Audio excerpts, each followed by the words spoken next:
The police, enforcers of the law, keepers of the peace, yet they are feared and hated by many citizens that the cops swore to protect?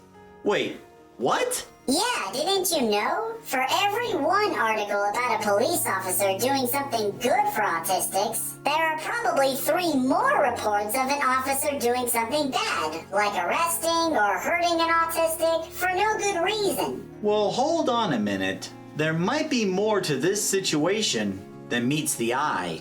I'm Steven from Tostemac, and for today's autism video, we're going to review the irony of defending the officers who took an oath to protect us by diving into the reasons why the police force have lost the trust of the citizens, many of which have autistic members in their families, and what can be done about it. But before we get to that, for those that are new to the channel, we at Tostemac upload new videos every Saturday morning. So if you enjoy what you see, don't forget to hit that subscribe button to stay up to date in our latest videos. Alright, let me ask you this. If the police are supposed to keep us safe, why do people dislike them so much?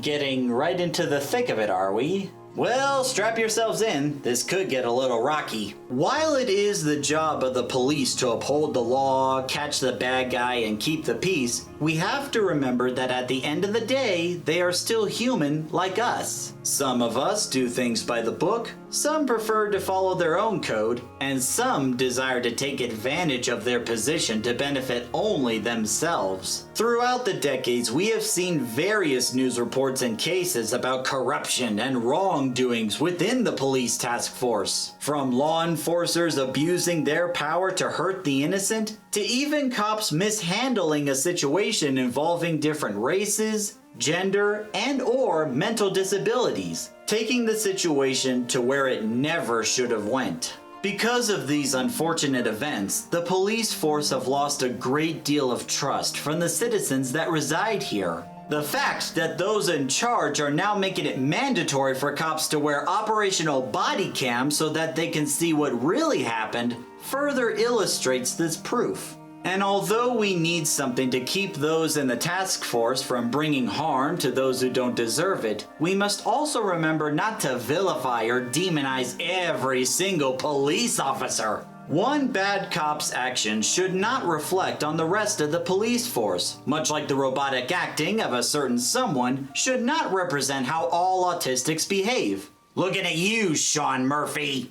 Just like each autistic needs to be attended to individually, we need to look at a police officer's performance by themselves and not as a whole. When an officer is called to handle a situation, they often do not have enough time to fully get to know the suspect in question. I mean, really, go watch a few episodes of Cops and see how fast a situation escalates or gets resolved. On average, it only takes around 1 to 4 minutes. That's barely enough time to gain an understanding about someone they just met. What's more, just like a doctor, a police officer is only as good as the information they are provided. Therefore, if the police do not have enough of the right information, then how are they supposed to know what the correct approach is? Here is an example. Imagine there's a police officer in a city, and for the sake of argument, let's say they were after a drug dealer. The officer knows that the drug dealer is somewhere in the city, but isn't sure where exactly. In this scenario, the police are completely reliant on the information they have, and if the intel is either incomplete or incorrect, the drug dealer will most likely get away to go about his business another day.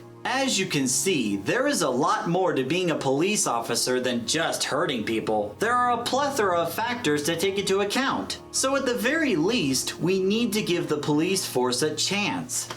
Okay, but what can be done to make this situation better?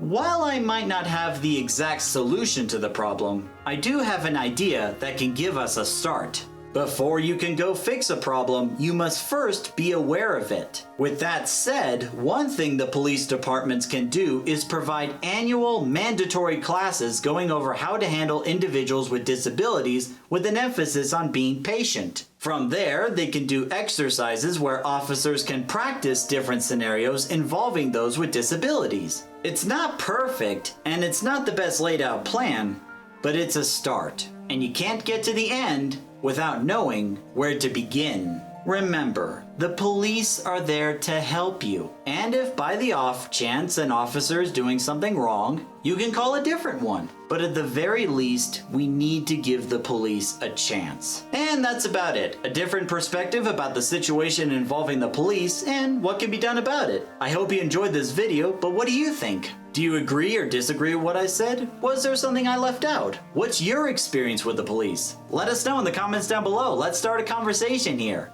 And on that note, I'm going to end the video here. Thank you very much for watching, everybody. If you like what you see, don't forget to like, comment, and subscribe to Tostemac to stay up to date on our latest videos. And again, thank you very much for watching, and until the next video, see you later.